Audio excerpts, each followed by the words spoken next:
Hello, my name is Bianco. I'm here in Blairsville, North Georgia, and there is the Hunley, one of the first submarines, the first that actually did sink a ship in war.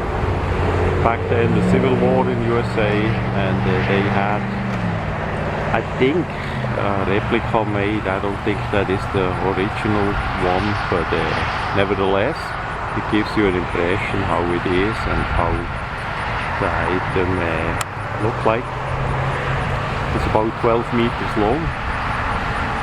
Must be really cramped in there. It was manpower operated. That did not, as best as I see, have electric or another engine. Back then we have to talk about a long time ago now, and that back then was not clear how a submarine gonna work in the future. They experiment with it, and it was already high tech. We see that the South back then had a lot of high tech equipment like this one here, made out of metal, and the way that worked was with balancing the weight with the air, so that the submarine basically was pretty much by the water line, as best as I see.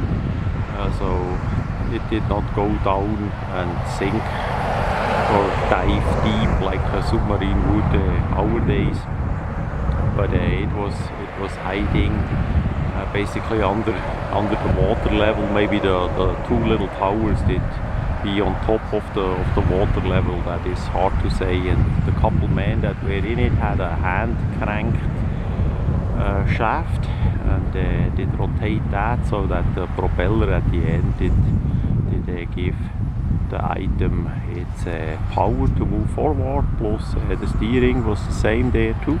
And there of course is no hole for a torpedo or anything like that, so what they did was mounting a longer pole in front of it. I think about 6-7 meters long pole in front of it with a mine, basically with a detonator that either can be detonated on impact or from maybe pulling a string at the inside of the submarine. Anyway, that did work out. They did, those brave men did go, and inside that submarine, it has two openings where you can go in. It's really cramped, of course, and then you get bolted in, and they did hit the ship, and did the explosion, and then it did finally sink, and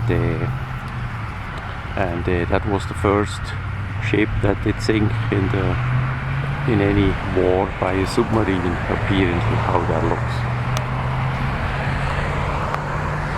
So the item is completely metal, has some few wood parts, and we see on top is a pole too there. I'm gonna zoom a bit on. There is not a section open or anything, as best as I see, that we could see inside. But you see it's about 12 meters long, and yeah, cigar shaped, a bit thinner in front. So nowadays, of course, that would be relatively easy to make with the metal, with the rivets and all that, or welding.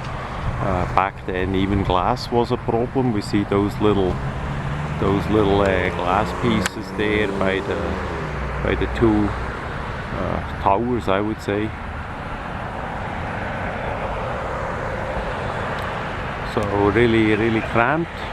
Nothing for bigger people, of course. As we move a bit backwards, we see the propeller.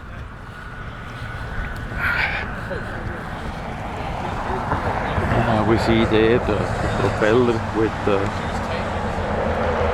rudder, so you can go left or right. And yeah, it was pretty simple made back then. So that much about the Hunley in Blairsville. It's a moving exhibition. If you see it somewhere in your place, have a look. Go and see it.